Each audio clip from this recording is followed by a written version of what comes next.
Act like the person you want to become. That's not fake it till you make it, by the way. This is intentional. Intentionally act like the person you want to become. Because when you intentionally act like the person you want to become, your brain sees you taking those actions, so your brain starts to change the way it relates to you. When your brain sees you high-fiving yourself in the mirror, it starts to go, oh, wait a minute, Steven loves himself. Steven's cheering for himself. We don't beat Steven up. You've already heard it all. You are not your thoughts. Don't believe your thoughts. Don't listen to your thoughts. Change your thoughts. But I'm going to reframe this for you so that you really learn how to disidentify from your mind.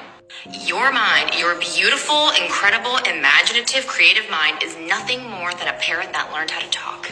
The negative things it says about you, every single point of criticism, is as important and meaningful as a parrot memorizing your phone number. It is a recording device that has been absorbing, downloading every single piece of information it has ever received from outside of you and from within inside of you. And so when you hear things like, I'm not capable, I'm not worthy of this, that's like a parrot learning how to say, I love you.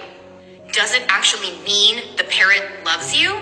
Obviously not. It just has a vocal system that allows for it to repeat those sounds. Your mind also has a system that allows it to repeat things that it's heard before. I mean, have you ever even stopped to consider why it sounds like you? It's like your accent. It's your voice. It's not someone booming over a radio being like, you are ugly, or like in a French accent or something like that. It sounds like you. And that's why a lot of times you think it is you, right? Because it imitates you just like a parrot would. But imagine if you took every single thing a parrot said seriously, then a goddamn parrot would be running your life. And that's what's happening. You've been hijacked. You've been possessed by this mind that has memorized you and your voice and all of the thoughts that it's been downloading all this time. It's posing as you. You're identified with every single thought. And every time you hear a negative thought about yourself, you're like, yep, that's true. You got to know that that's your mind. You got to know that that's the parrot and be like, shut the fuck up. Like, I know that I taught you how to say that, but I don't want you to say that anymore. Now, a parrot's not going to understand when you say that, right? If you tell the parrot to stop saying the phone number or I love you, it's not going to know to do that. It does not understand English. It understands behavior and attention. And so what you have to do is to stop paying attention to that. Stop feeding it thoughts like that. If you stop saying your phone number to the parrot and start saying other things, then it'll learn how to say different things. You can teach your parrot curse words. You can teach your parrot your address. You can teach your parrot greetings. Just like you can teach your mind positive affirmations and encouraging thoughts about yourself. And so once again, you are not your thoughts. You are separate from them. You can observe them much like you can observe this parrot. And so this mind, you want to turn it into your tool and your servant rather than being its servant and letting it be the master. This is a beautiful tool within your own brain that you can use to create literally anything. But right now, it's creating your own suffering. So the first step in taking your power back is in realizing that the voice you hear in your head, it's not you. It's programming. I create my character and then I go further and I write my script in every area. So I have an area for love. And this is like 4 pages long, up to a journal long. So you're actually writing all of this stuff down. I have. I wish I had my journal with me to show you. I have some videos I'll try and show you. Great. So love title. And then I will talk about in full detail everything about love in my life. So, and I am married. So Natasha's married to her soulmate and is deeply in love with him. And they live in, and every detail, they eat together at night. They have a wonderful relationship. They do things together, experiences. They build amazing memories, every single detail about love. And then I have an area on health, Natasha's health, how she feels rejuvenated every day, how she's wonderful. And I write that out detailed. Then I have another area for career, Natasha's career. She impacted 1 billion people in her lifetime, helping them find joy and end their personal suffering. That's my calling. And then that's detailed out. How, think about it like this. How, what, where, why, when. That's what needs to go into every part of your script. This is something that I'm sure someone's probably listening right now and is going to do. And yes, it is amazing and changed my life because I did this about myself. But do you want to know one step deeper?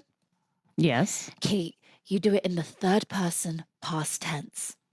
So it sounds like this. I'll do it for you. So Maria went to XYZ and had the most amazing time. It's already happened, and you're talking in the third person about yourself. So instead of, you can do it in the I am. I am having the most wonderful time. You could do present tense, but the most powerful is past tense reprogramming. Past tense writing about yourself like a fairy tale.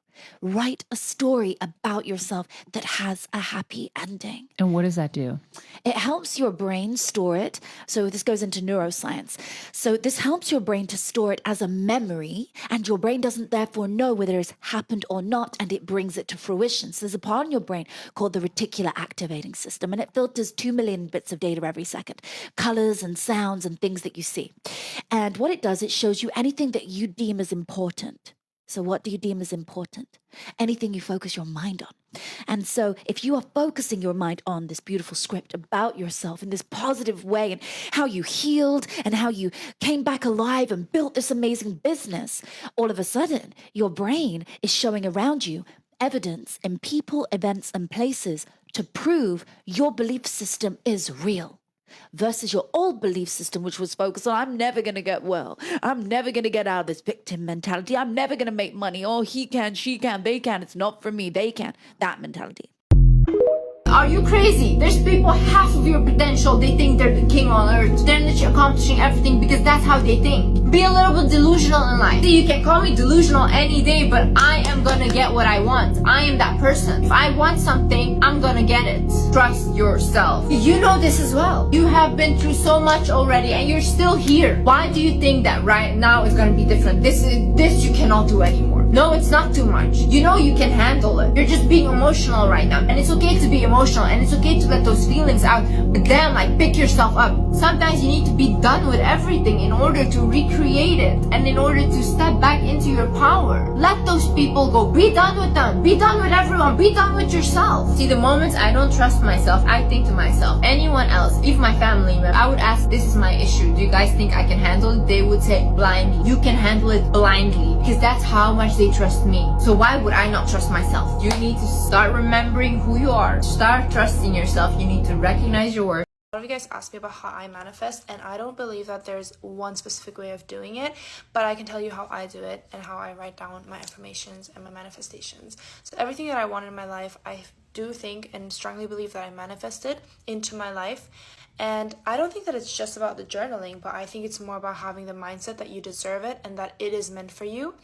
And by staying optimistic and positive, I feel like you're more likely to attract good things into your life. Basically, what I do is I write down everything that I want and wish for in present tense. So these are very basic affirmations, but for example, I don't write down, I will be healthy and I will be happy. I write down, I am happy, I am healthy. This is a personal thing, but I don't tell my friends about my manifestations. You can share them, of course, if you want to, but for me, they're very personal, so I don't share them. What I also do then afterwards, when I have like a whole page or a whole list written down things that I wish for, I speak them out loud. Like, I read them out loud. I feel like it helps my brain to think that it's already mine, and then I go into life with the mindset of me already owning these qualities and these things. And eventually I feel like when you send these signals out to the universe that you deserve this, I feel like it actually comes to you.